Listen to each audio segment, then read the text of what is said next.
Why are Paris and New York City suing Total Energies? And how did Lithuania become the continent's leader in energy efficiency retrofits? Welcome to the Climate Recap from the Beckisphere Climate Corner, your go-to place for international and US-based climate news. I'm Becky Hogue, a climate communicator. Today is Friday, September 23rd. Let's jump right into today's news.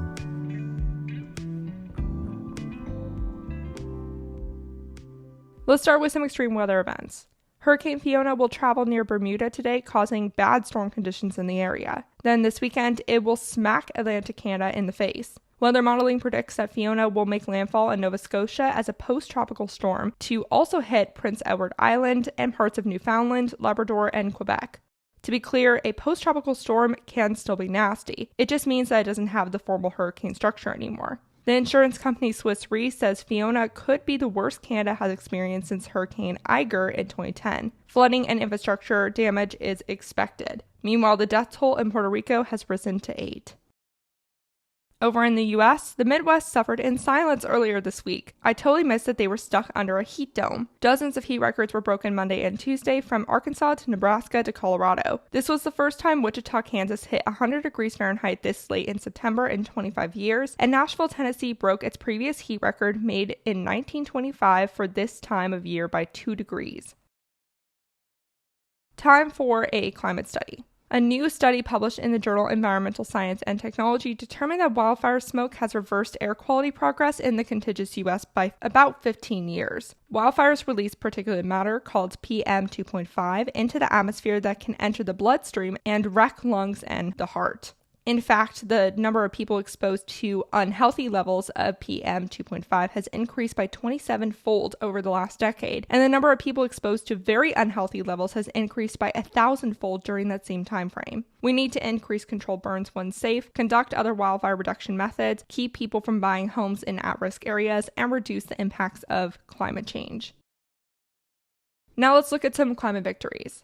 During the UN General Assembly in New York this week, world leaders agreed to up their financial support and conservation commitments to combat the biodiversity crisis ahead of the official UN Biodiversity Conference, COP15, in Montreal, Canada. This crisis threatens more than 1 million plant and animal species and over half of the world's GDP. Economists say global leaders need to spend as much as $967 billion or 860 billion pounds a year to reverse course by 2030, which is about $800 billion more than they currently pledge. During the recent meeting, Germany pledged over double its current commitment to now $1.5 billion or 1.3 billion pounds a year to international biodiversity funding. This was the best financial contribution increase. Other countries announced new strategies, including a plan to protect biodiversity that was backed by Ecuador, Gabon, and the UK, among others. According to the Ecuadorian president, quote, "The plan defines what we expect from governments, financial institutions, the private sector, philanthropists, and civil society to face the challenge of increasing and mobilizing resources for biodiversity." That would be awesome, but we'll have to wait until COP15 to see more formal commitments.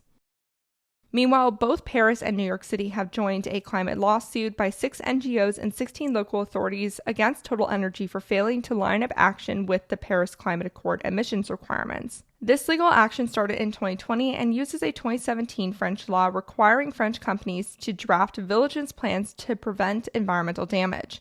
The ruling is not expected to come until at least March, so I'll keep you posted when I learn more. In other news, the C4 City Climate Leadership Group, a network of about 100 global mayors focused on sustainable and climate-resilient cities, announced a partnership with the alternative asset manager Nordic Real Estate Partners to bring the 15-minute city to life in 5 pilot cities. The 15-minute city is an urban planning idea that decentralizes the role of cars in cities and designs the cities around providing everything someone needs: work, entertainment, education, and green spaces within a 15-minute walking distance of where they live. This would decrease cities' carbon emissions by around a quarter, as well as drop air pollution and increase residents' quality of life. The group announced this during the Earthshot Summit in New York City this week. The initiative will focus on 2 types of neighborhoods, emerging ones and aging ones, and has dedicated $500,000 or 444,000 pounds over the next 2 years towards this effort. Over to Australia now. Tiwi Islanders has successfully won their court battle with the gas company Santos, meaning it cannot drill in the sea north of Melville Island for its $4.7 billion or 4.2 billion pound Barossa project because it's traditional water. Santos has 2 weeks to shut down and move its rig from the area. Santos says it will appeal the decision in federal court. In Europe, where most countries have largely ignored calls to increase building energy efficiency standards, Lithuania now leads the continent in these retrofits. It directed $1 million of public grants and private funds towards this effort, brought on by a European Investment Bank model product that couples grants with loans. These retrofits include new windows and insulation, solar and geothermal heating systems, and all-weather glazed balconies. Together, these things drop the cost of heating by 80%. The building sector in Europe accounts for about a third of the continent's emissions, so increasing efficiencies is an important focus, especially as the region heads into a costly winter. Seeing how well it worked in one of Europe's smallest countries, the European Investment Bank plans to expand its product and include a blueprint of how each of the 27 EU member states can leverage limited grants to incentivize people and businesses to invest in their own retrofits too. The U.S. finally ratified the Kigali Amendment, which adds hydrofluorocarbons, or HFCs, to the list of ozone-depleting chemicals in the 1987 Global Treaty, the Montreal Protocol. Originally, HFCs were used to replace ozone depleters like chlorofluorocarbons, or CFCs, but it was determined that HFCs are potent greenhouse gases. We're talking hundreds of thousands of times more powerful than carbon dioxide. By ratifying this amendment, it forces the national market to swiftly phase out the use of HFCs, which is mainly found in refrigerants and air conditioning. This move had large bipartisan support because there are already many chemicals on the market that can easily replace the greenhouse gas, and the switch will help drive American exports. The U.S. is the 137th country to ratify the treaty, and the U.S. government says this ratification could reduce emissions by 0.5 degrees Celsius, or 1 degree Fahrenheit, by the end of this century. Now for a developing story. The World Bank president Malpass is facing calls to resign after refusing to definitively say there is scientific consensus that the globe is warming and that humans are causing it. When asked if he agrees with that statement on Wednesday, he just said, quote, "I don't know. I'm not a scientist." Wow. Just wow. Malpass was picked by Trump for his 5-year position in 2019. The U.S. is the largest shareholder, so it gets to choose the president. Former U.S. Vice President Al Gore was one of the first to call out Malpass for his climate views. Now a coalition of civil society groups are calling on the World Bank to fire Malpass. The bank and the White House have yet to respond to this matter. And that leads us into the climate fails. Brazil's President Bolsonaro is looking sketchy ahead of the country's president election in October. Brazil and the U.S. are mirrors of each other. They are neck and neck in leading a lot of valuable global exports such as corn, beef, turkey, chicken, and soy. They trade a lot with each other. And Brazil's fascist President Bolsonaro has been watching what Trump did during the 2020 election. There is growing evidence that he might try to pull the same trick of claiming voter fraud in the next election next month. Recently, Vermont Senator Bernie Sanders has been pushing for his peers to sign a referendum agreeing not to consider any Brazilian president legitimate if they win the election unfairly, looking at Bolsonaro. He was clear to say the U.S. shouldn't intervene, just state a stance. Sanders says he could not get a single Republican senator to sign, which could have something to do with Trump endorsing Bolsonaro's re-election. Now, let me be clear.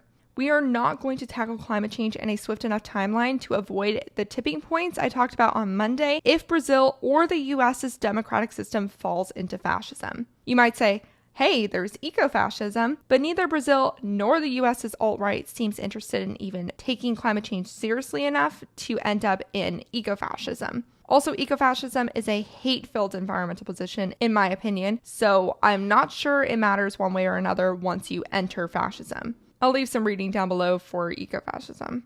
The U.S. is the historical largest greenhouse gas emitter and currently in second spot. We're basically responsible for 1/5 of global warming. And Brazil is the 4th largest historical greenhouse gas emitter and currently is in 7th. But it is capable of tipping one of the tipping points by itself, which is the state of the Amazon rainforest. So we need people in charge who care about climate change over this transformational decade. We need to pay very close attention to what happens in both countries during these next few elections for the sake of the climate crisis.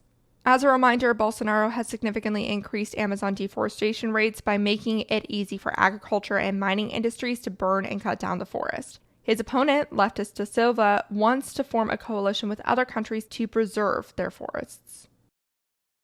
And speaking of the U.S., major U.S. banks like Morgan Stanley, JP Morgan Chase, and Bank of America are threatening to leave the Glasgow Financial Alliance for Net Zero, set up by the Bank of England's CEO Mark Carney. These are among the wealthiest and dirtiest banks in the world. According to a Financial Times report, they are considering backing out for fear that they will be sued for not following the stringent decarbonization commitments. They point to how China and Russia don't have many banks in the group, and they say they can't meet those efforts due to a lack of government action.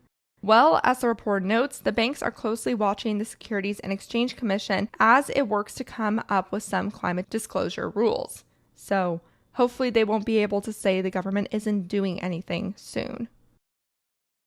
Let's end today's episode with an interesting move by the coal baron, West Virginia Senator Joe Manchin. He tried to pull a twofer by presenting a bill to Congress meant to speed up energy project permitting. This bill is meant to be attached to a measure to temporarily fund the government that Congress must pass before October 1st. Now, speeding up the process is desperately needed for the clean energy transition, as there are many projects ready to go online that can't because the grid isn't ready or able to take them up yet. Projects have been stalled for months, even years, and both parties agree something should be done about it. But Republicans and Manchin want to prioritize fossil fuel permitting still. The legislation would require the federal government to issue lease permits for the long-delayed $6.6 billion Mountain Valley Pipeline project in the senator's state, a project even West Virginians are conflicted about. An even bigger problem is that Democrats fear that it would violate the National Environmental Policy Act by weakening environmental protections without the proper environmental assessments on its impact.